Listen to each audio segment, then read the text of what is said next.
Hey folks, welcome back to the channel. Today I want to talk about Justice's newest album, Hyperdrama. I know this album has been out for a little while now, but I want to talk about Justice for two reasons.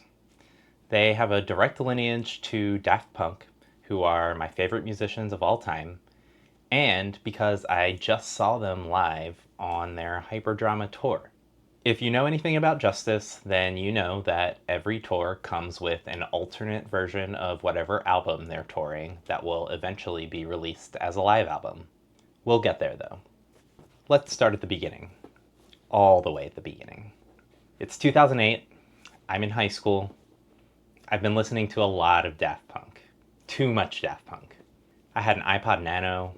Remember the ones with the same form as what's now known as the iPod Classic, but with a smaller footprint?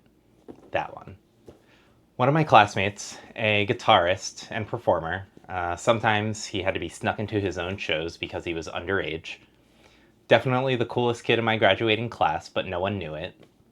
But anyway, one day that guy overheard me talking about Daft Punk with one of my friends, aka the only other person in my class that listened to Daft Punk, and he recommended that I check out Justice.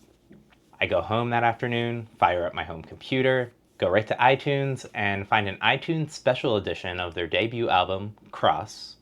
This special edition also included a copy of Across the Universe, their live album from their first North American tour, and a documentary of the same title chronicling that tour. Please note that I'm calling it Cross, but the title is not the word cross, it is the symbol of a cross.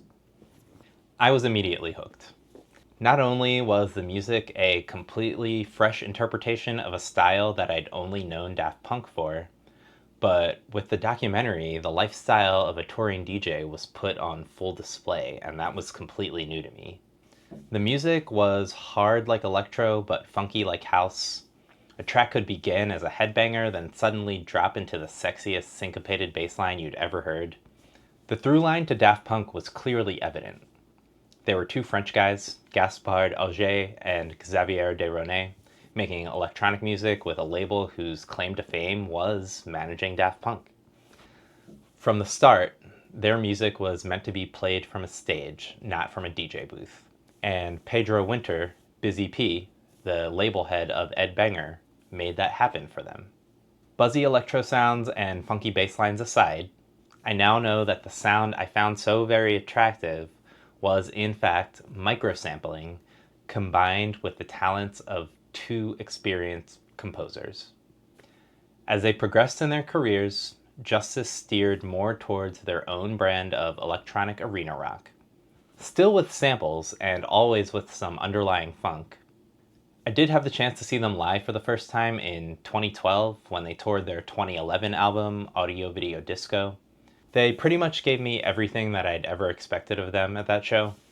My 21-year-old self felt like I was living in the documentary. In 2016, they released Woman, which was even more in the arena rock vein, still with their own unique flair. I still listen to it, but it didn't hit me in the feels like their first album did. That could probably be attributed to age, though. During the lockdowns of COVID-19, I took the time to listen to Gaspard's solo album from 2021, which is technically and objectively great, but it didn't give me the joy that I'd experienced with Cross.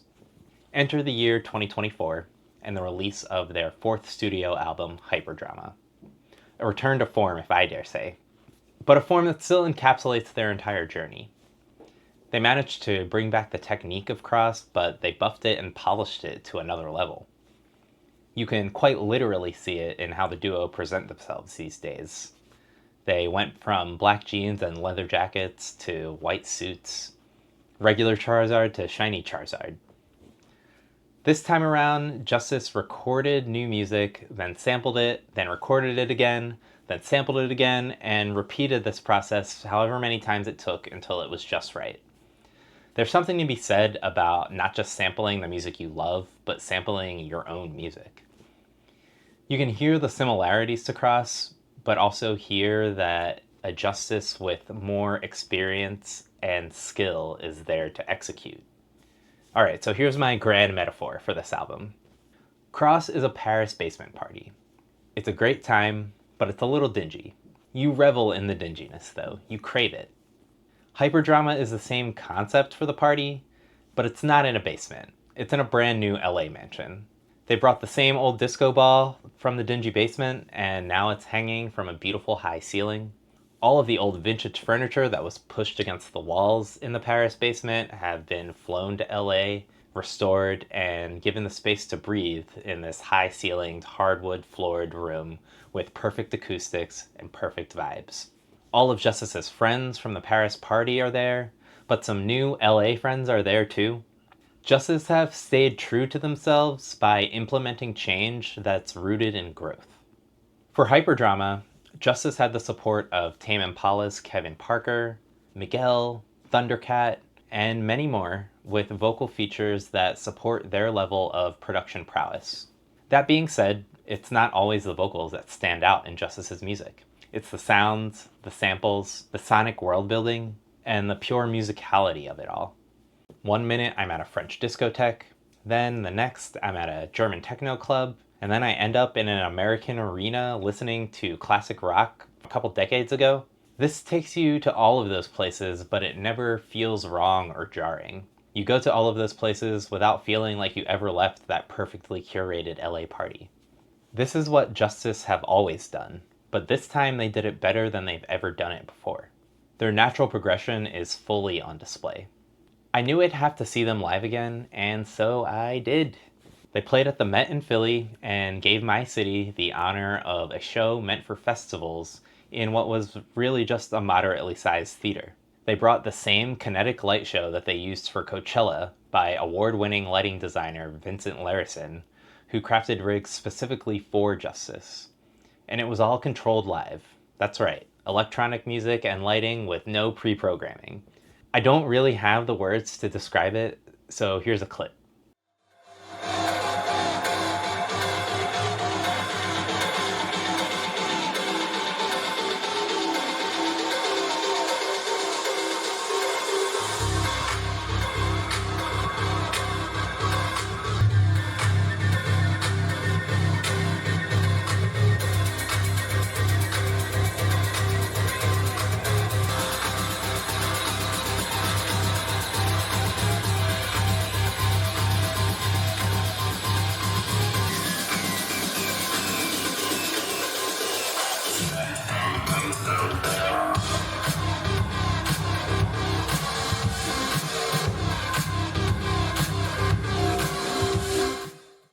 I mentioned the lighting first because it was already expected that the music would be outstanding. When Justice plays live, they always craft a set that's worthy of its own release. They take their existing material and make it into a totally new experience by blending, mixing, and sampling from their own repertoire.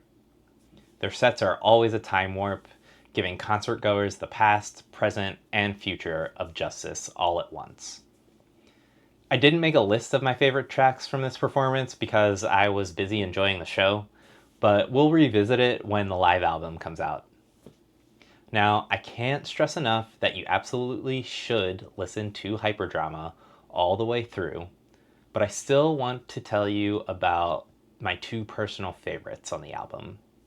The first is the single One Night All Night. You get Tame Impala's crooning vocals over a dark, industrial, down-tempo, driving beat with mild headbanging vibes until the funkiest bass line you've ever heard enters and reminds you to move your hips and your feet. It's quintessential Justice. The second is Incognito. What initially gets me is the juxtaposition between the intro and the rest of the track.